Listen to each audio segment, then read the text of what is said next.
Good morning students. आज जो है हम 10th क्लास का फर्स्ट चैप्टर यूरोप में राष्ट्रवाद का उदय ये पढ़ेंगे। ठीक है, चैप्टर थोड़ा सा डिफिकल्ट है, लेंथी है, लेकिन अगर आप जो है समझने के बाद जो है थोरली इसको रीड करेंगे, अच्छे से जो है इसको ध्यान से एक एक लाइन को समझेंगे तो कोई दिक्कत नहीं है, आराम से हो जाएगा। देखो, सबसे पहले जो है यूरोप में राष्ट्रवाद का उदय। सबसे पहले हमें लेसन का मीनिंग पता होना चाहिए। जैसे लेसन के यहाँ पर हमने क्या शब्द यूज किया है, यूरोप, तो और दूसरा है राष्ट्रवाद और तीसरा है उदय। ठीक है, तो यूरोप जो है, यूरोप का मतलब क्या है? यूरोप का अर्थ है बहुत सारी शक्तिशाली यूरोपियन कंट्रीज। जैसे आपने नाम सुना होगा, इंग्लैंड का नाम सुना होगा, France, Germany, Italy, Poland, Hungary, बहुत सारी ऐसी कंट्रीज हैं जो यूरोपियन कंट्रीज हैं। पुर्तगाल, बहुत सारी ऐसी कंट्रीज हैं जो यूरोपियन कंट्रीज हैं। तो यूरोपियन कंट्रीज में राष्ट्रवाद, राष्ट्रवाद का क्या अर्थ होता है बेटे? राष्ट्रवाद का अर्थ होता है देश प्रेम। ठीक है, राष्ट्रवाद का अर्थ होता है देश प्रेम। और उदय का मतलब होता है, उदय का मतलब यहाँ पे उगना नहीं है, उदय का मीन्स होता है, उदय मीन्स शुरुआत। ठीक है, कि राष्ट्रवाद का उदय। तो यूरोपियन कंट्रीज में राष्ट्रवाद का उदय कैसे होता है? पहले क्या होता था कि राजा महाराजाओं का टाइम होता था, राजा महाराजाओं का शासन होता था, और राजा महाराजा क्या होते थे, एक जो है वो कहीं ना कहीं जो है शासन करते करते धीरे धीरे क्या हो जाते थे, निरंकुश हो जाते थे। निरंकुश का अर्थ क्या होता है? देखो, आपकी बुक में यहाँ पर लिखा हुआ है निरंकुशवाद। निरंकुशवाद का क्या मतलब होता है? निरंकुशवाद का अर्थ ऐसा होता है कि जब राजा जो होता है, यानी कि एक ऐसी सत्ता, एक ऐसा शासन जिस पर किसी भी प्रकार का कोई अंकुश नहीं होता है, यानी कि राजा क्या करते हैं, सारी शक्ति अपने पास रखते हैं और उस शक्ति का प्रयोग क्या करते हैं, उस शक्ति का दुरुपयोग करते हैं, उस शक्ति का गलत तरीके से इस्तेमाल करते हैं।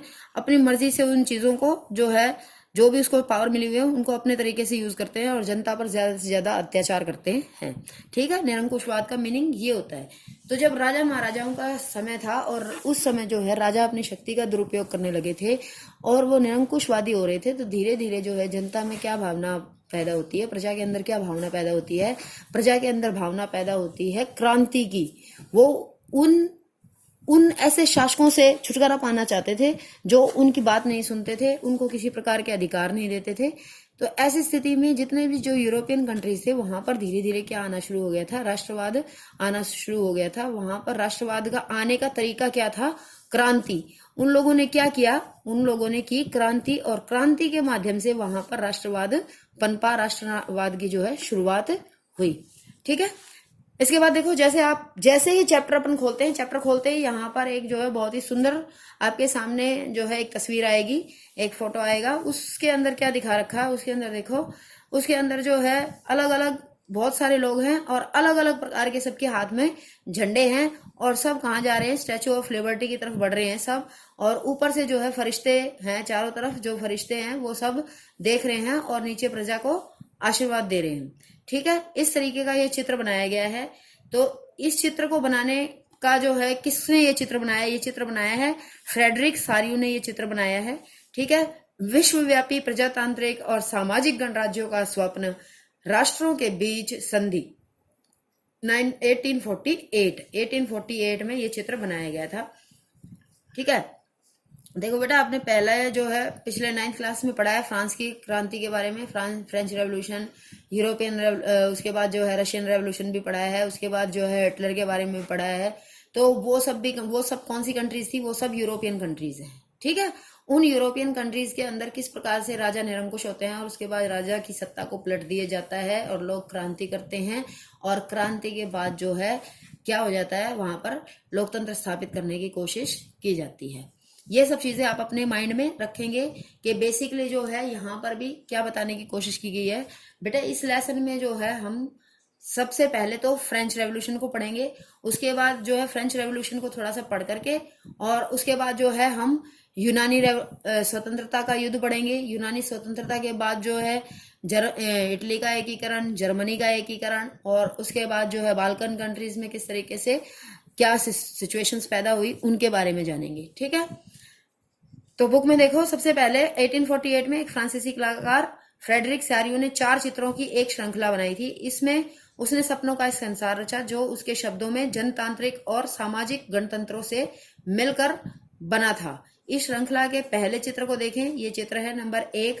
यूरोप और अमेरिका के लोग दिखाए गए हैं। सभी उम्र और सामाजिक वर्गों के स्त्री पुरुष एक लंबी कतार में स्वतंत्रता की प्रतिमा की वंदना करते हुए। स्वतंत्रता की प्रतिमा कौन सी है? ये है स्टैचू ऑफ लिबर्टी। ये है बेटा। सारी ये जो सब किस लिए आ रहे हैं? ये इनकी पूजा करने के लिए आ रहे हैं। ठीक है।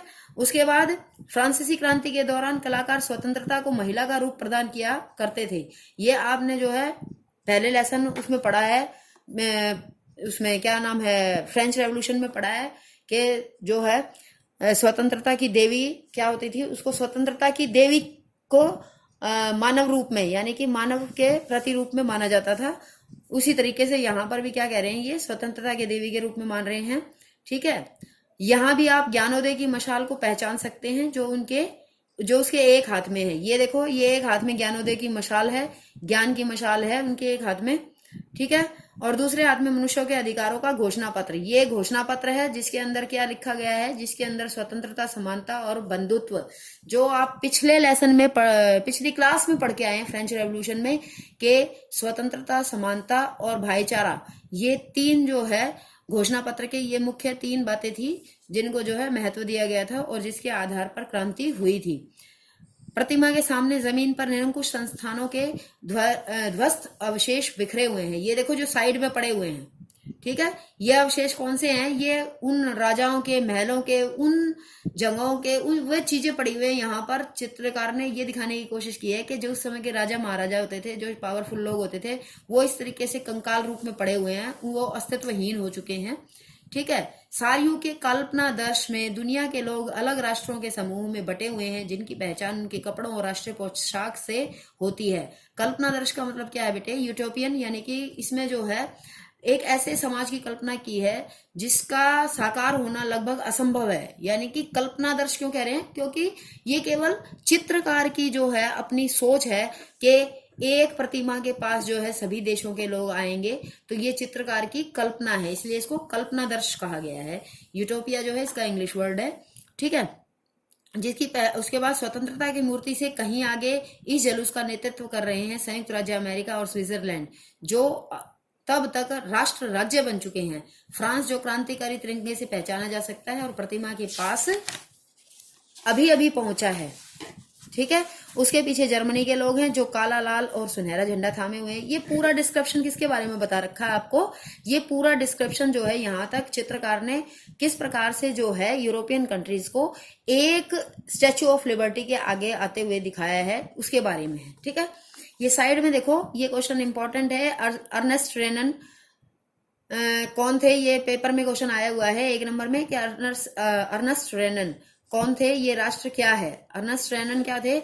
एक फ्रांसीसी दार्शनिक थे अर्नेस्ट रेनन। ये 1 नंबर का क्वेश्चन आपके पेपर में मिलता है। ठीक है। तो यहाँ पर सिर्फ इतना आंसर बनेगा, फ्रांसीसी दार्शनिक। इसके बाद आगे देखो, इस अध्याय में ऐसे कई विषय उठाए जाएंगे। ठीक है। जैसे मैंने आपको बताया कि जब हम इस लेसन को पढ़ेंगे तो हमें पता लगेगा कि किस प्रकार से जो है अलग अलग कंट्रीज में कैसे 19वीं सदी के दौरान राष्ट्रवाद एक ऐसी ताकत बनकर उभरा जिसने यूरोप के राजनीतिक और मानसिक जगत में भारी परिवर्तन ला दिए। इन परिवर्तनों से अंततः यूरोप के बहुराष्ट्रीय वंशीय साम्राज्यों के स्थान पर राष्ट्र राज्य, यानी कि बहुराष्ट्रीय वंशीय साम्राज्य का मतलब क्या है कि राजा के शासन के स्थान पर यहाँ पर लोकतंत्र की स्थापना हुई, लोगों का जो है राज्य स्टार्ट हुआ। यूरोप में लंबे समय से एक आधुनिक राज्य की गतिविधियां और विचार विकसित हो रहे थे जिसमें स्पष्ट रूप से परिभाषित क्षेत्र पर प्रभुसत्ता एक केंद्रीय शक्ति की थी। प्रभुसत्ता का मतलब क्या है कि यहाँ पर जो है प्रभुसत्ता एक केंद्रीय शक्ति का मतलब क्या है यहाँ पर बेटा? इसका मतलब ये है कि किसी एक व्यक्ति के हाथ में सारी शक्ति नहीं होगी, बल्कि शक्ति का जो है लोगों का एक समूह रहेगा जिसके पास शक्ति होगी। लेकिन राष्ट्र राज्य न केवल उसके शासकों बल्कि उसके अधिकांश नागरिकों में एक साझा पहचान का भाव और साझा इतिहास या विरासत की भावना थी। साझेपन की यह भावना अनंत काल से नहीं थी, यह संघर्षों और नेताओं तथा आम लोगों की सरगर्मियों से निर्मित हुई थी। ठीक है। इस लाइन का मतलब क्या है कि जो ये राजाओं का शासन था ये किसी एक सेकंड का काम नहीं था जो खत्म हो गया। इसके लिए एक लंबा संघर्ष चला है, एक लंबी क्रांति हुई है, जिसके बाद इसका हुआ है, जिसके बाद जो है राष्ट्रवाद का उदय आया, राष्ट्रवाद की जो भावना है वो पैदा हुई। ठीक है। इसके बाद फर्स्ट टॉपिक है, इसको स्टार्ट करेंगे। ठीक है, ये यहाँ तक आप आराम से रीडिंग कीजिए। और जो साथ में जो है ये इसको सारे को पढ़ना है। जनमत संग्रह क्या होता है इसका, ये जितने बेटे नए शब्द हैं वो अपने आप में एक एक नंबर की क्वेश्चन है। ठीक है, जनमत संग्रह यानी कि एक प्रत्यक्ष मतदान जिसके जरिए एक क्षेत्र के सभी लोगों से एक प्रस्ताव को स्वीकार या अस्वीकार करने के लिए पूछा जाता है। ठीक है, जैसे क्या होता है कि गवर्नमेंट के सामने अगर गवर्नमेंट किसी भी प्रश्न पर जनता की राय जानना चाहती है तो वो सीधे लोगों से जो है उस राय के बारे में, उस प्रस्ताव के बारे में उनकी राय लेती है, उस प्रस्ताव के बारे में राय लेती है कि लोग उसके बारे में क्या सोचते हैं, उस बात को यस करेंगे या नो करेंगे, और उसके आधार पर ही फिर जो है प्रस्ताव को पारित किया जाएगा या उसको खारिज कर दिया जाएगा, उसको खत्म कर दिया जाएगा, ये निर्णय लिया जाता है। तो जनमत संग्रह भी एक इम्पॉर्टेंट टर्म है जो आपका पॉलिटिकल साइंस वाली बुक में भी काम आएगा और यहाँ पर जो है हिस्ट्री में भी काम आएगा। ठीक है, आगे हम जो है अगले चैप्टर को, अगले इसको जो है दोबारा इसको करते हैं, स्टार्ट करते हैं चैप्टर को। बहुत ही इंटरेस्टिंग चैप्टर है, एकदम मजेदार। जब आप करोगे तो आपको बहुत अच्छा लगेगा। ठीक है, चलो आगे देखते हैं। अभी के लिए ओके। हाँ जी बेटा, चलो हम स्टार्ट करते हैं हमारा पहले लेसन का फर्स्ट यूनिट। ठीक है, यानी कि जो है पहला जो पार्ट है हमारे लेसन का, इसमें यहाँ से स्टार्ट करते हैं। जो हमने पहले पढ़ा वो इंट्रोडक्टरी पार्ट था। ठीक है, अब यहाँ से लेसन एक्चुअल स्टार्ट होता है, यहाँ से लेसन। तो यहाँ से जब लेसन स्टार्ट होता है, देखो सेकंड पैराग्राफ में जो है, इसको आप वीडियो को बिल्कुल पॉज करके और आराम से देखेंगे। ठीक है, इसको वीडियो को थोड़ा बड़ा करके देख लेंगे, इसको जूम करके। यहाँ पर मैंने जो है क्वेश्चन का निशान लगा रखा है, ये सेकंड नंबर का क्वेश्चन है हमारा, एक्सरसाइज क्वेश्चन है, सेकंड नंबर का क्वेश्चन है। ठीक है, क्वेश्चन क्या कहता है हमारा, सेकंड क्वेश्चन है, क्वेश्चन क्या है, सेकंड क्वेश्चन है हमारा ये सेकंड क्वेश्चन क्या है कि फ्रांसीसी लोगों के बीच सामूहिक पहचान का भाव पैदा करने के लिए फ्रांसीसी क्रांतिकारियों ने क्या कदम उठाए। कि फ्रेंच रेवोल्यूशन, जैसे मैंने आपको पहले ही बताया था कि इसका टॉपिक का देखो नाम क्या है, पहले तो फ्रांसीसी क्रांति और राष्ट्र का विचार। यानी कि फ्रांसीसी क्रांति के दौरान जो क्रांतिकारी थे उन्होंने किस प्रकार से आम लोगों के अंदर ये भावना पैदा की कि वो फ्रांसीसी हैं और वो जो है उनकी अपनी भी कोई पहचान है, वो किसी राजा के नीचे रह करके ही केवल जो है अपना जीवन व्यतीत नहीं कर सकते हैं, वो किसी निरंकुश राजा के लिए ही काम नहीं कर सकते हैं, वो स्वयं भी अपने लिए सोच सकते हैं। इस तरीके के विचार कैसे, सामूहिक पहचान उनके बीच में कैसे पैदा की, ये क्वेश्चन है और इस क्वेश्चन का आंसर यहाँ पर अपने को मिलेगा। ठीक है, सबसे पहले देखो, राष्ट्रवाद की पहली स्पष्ट अभिव्यक्ति 1789 में फ्रांसीसी क्रांति के साथ हुई। तो आप बच्चों को सबको पता है कि जो फ्रेंच रेवोल्यूशन है वो कब हुआ था, 1789 में हुआ था। ठीक है, पिछली क्लास में आप पढ़ के आए हैं कि वहां पर जो है लुई 16 था, उसने जो है लोगों पर बहुत ज्यादा अत्याचार किए। उसके बाद जो है लोग उससे परेशान हो गए थे और उससे छुटकारा पाना चाहते थे, और फिर बास्तील की जेल में इस तरीके से आग लगा दी गई, और फिर बहुत बड़ा रेवोल्यूशन होता है और धीरे धीरे करके एक दिन ऐसा आता है जब 1789 में फाइनली रेवोल्यूशन जो है सक्सेसफुली कंप्लीट होता है और राजा का शासन खत्म होकर के वहां पर जो है जो है स्टेट जर्नल्स का जो है वहां पे शासन शुरू हो जाता है। इस तरीके का जो है आप लेसन वहां पर पूरी तरीके से समझ के आए हैं, पढ़ के आए हैं। ठीक है, वो थोड़ा सा यहाँ पर थोड़ा सा जो है यहाँ पर भी उसका लेसन का जो है टच रहेगा, इसलिए जो है आपको वो लेसन यहाँ पे याद होना चाहिए।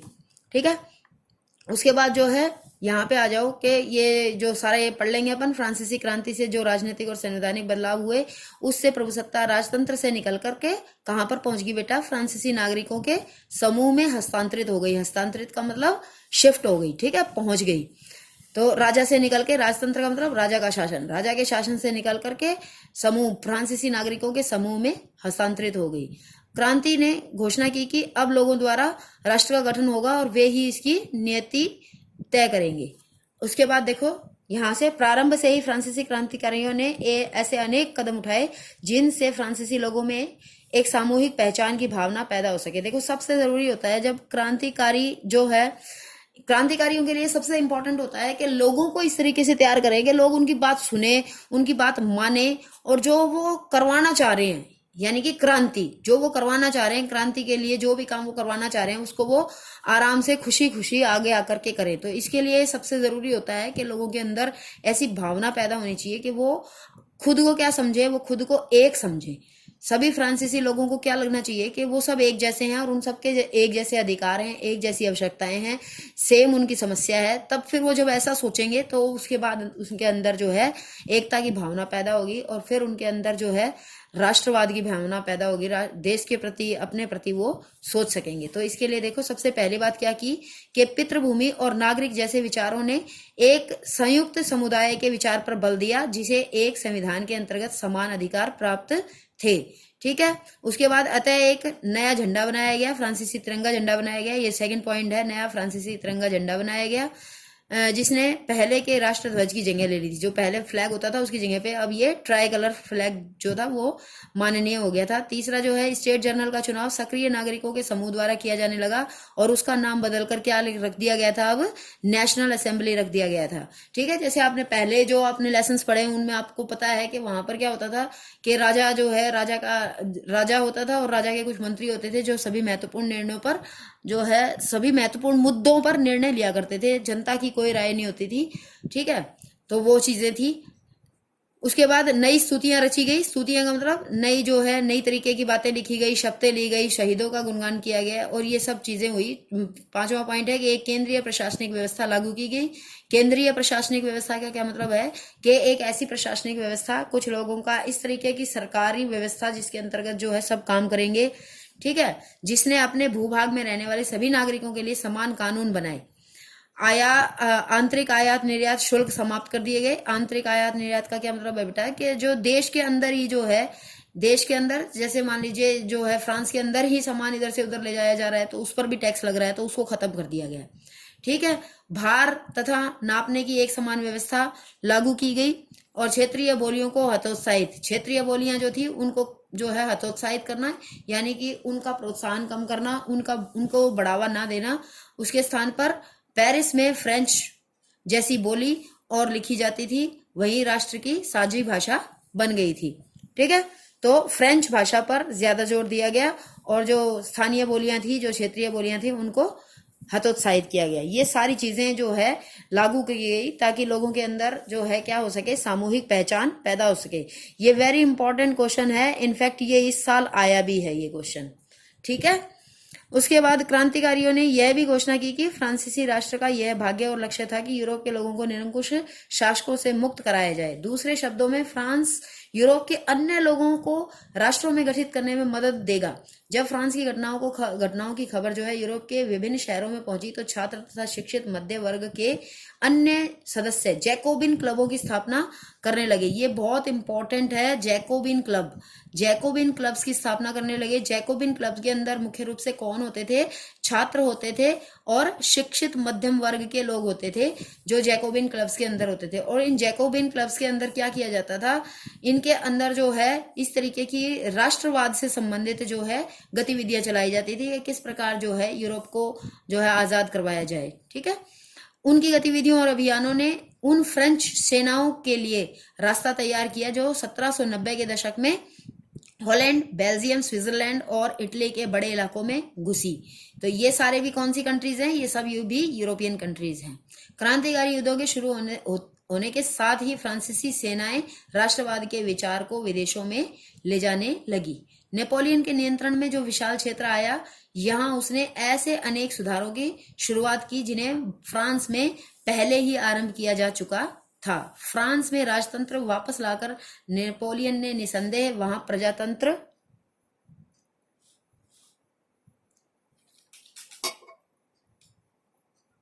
भैया जी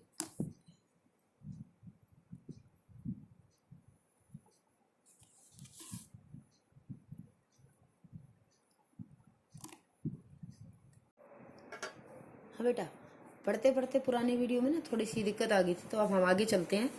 नेपोलियन के यहाँ पर वापस उसी पेज पर आ जाओ बेटे, जो 5 नंबर पेज था हमारा, पेज नंबर 5। नेपोलियन के नियंत्रण में जो विशाल क्षेत्र आया, वहां उसने ऐसे अनेक सुधारों की शुरुआत की जिन्हें फ्रांस में पहले ही आरंभ किया जा चुका था। फ्रांस में राजतंत्र वापस लाकर नेपोलियन ने निसंदेह वहां प्रजातंत्र को नष्ट कर दिया था।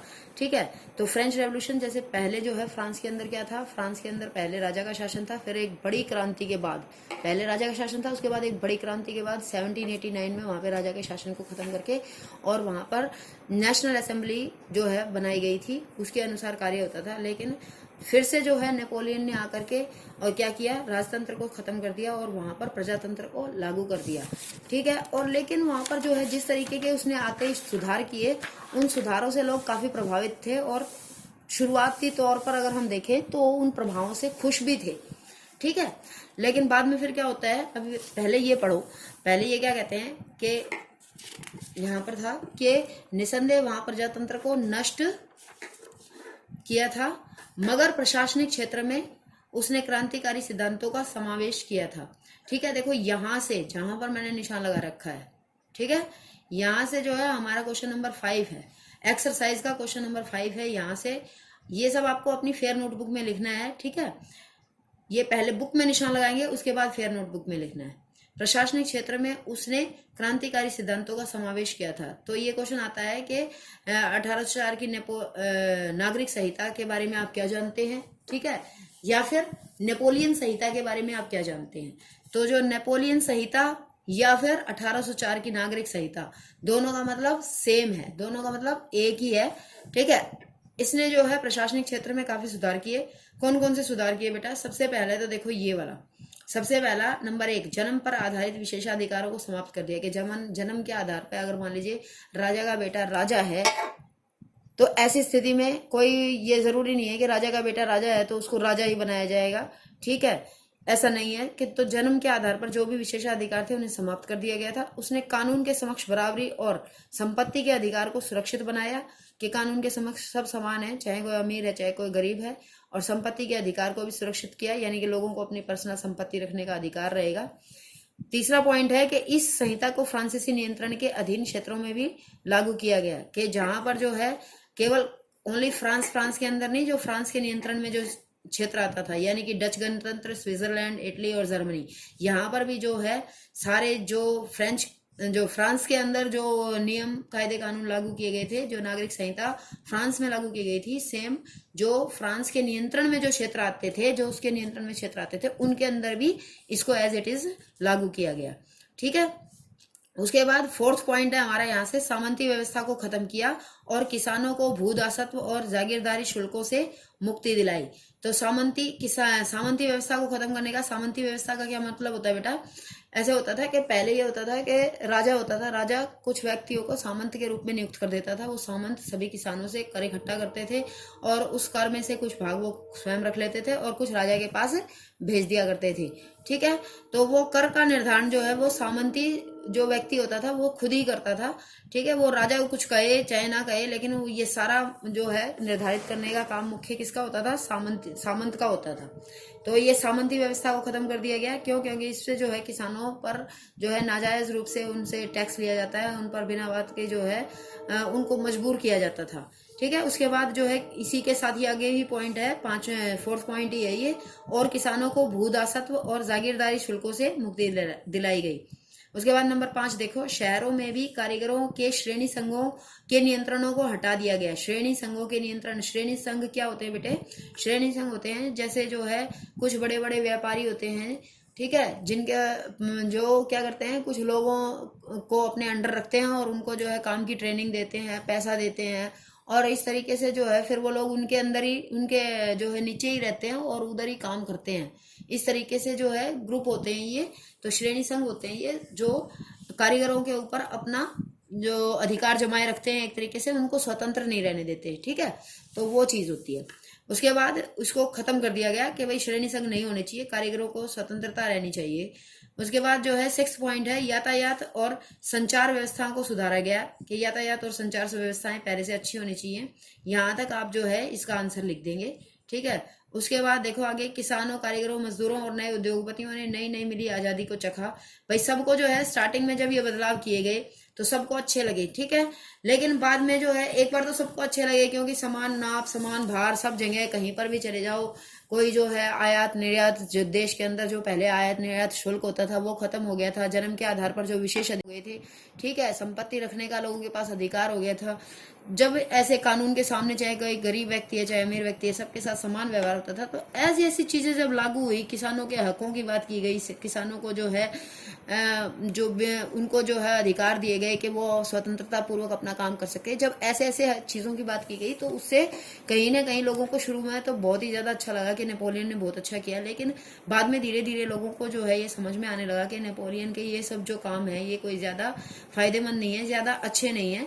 ठीक है, इस पैराग्राफ में बता रखा है कि जो भी ये शुरुआती तौर पर जो भी अच्छा लगा था उनको बाद में इससे उनका मन खराब हो गया और स्थानीय लोगों को ये पता लग गया था कि जो ये इसने नए जो बदलाव किए हैं वो कहीं ना कहीं जो है उनकी राजनीतिक स्वतंत्रता के अनुरूप नहीं है, और धीरे धीरे उनको जो है पहले से भी उनके साथ बुरा होने वाला है वापस से।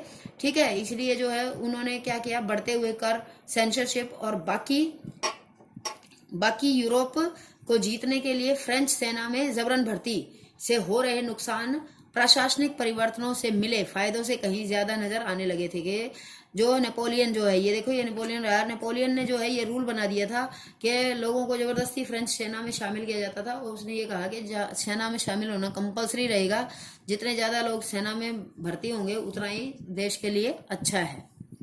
ठीक है, ये यहाँ तक है, ये क्वेश्चन नंबर 5 है।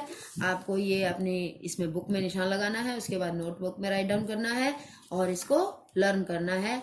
It is your today's homework. Okay, thank you all of you.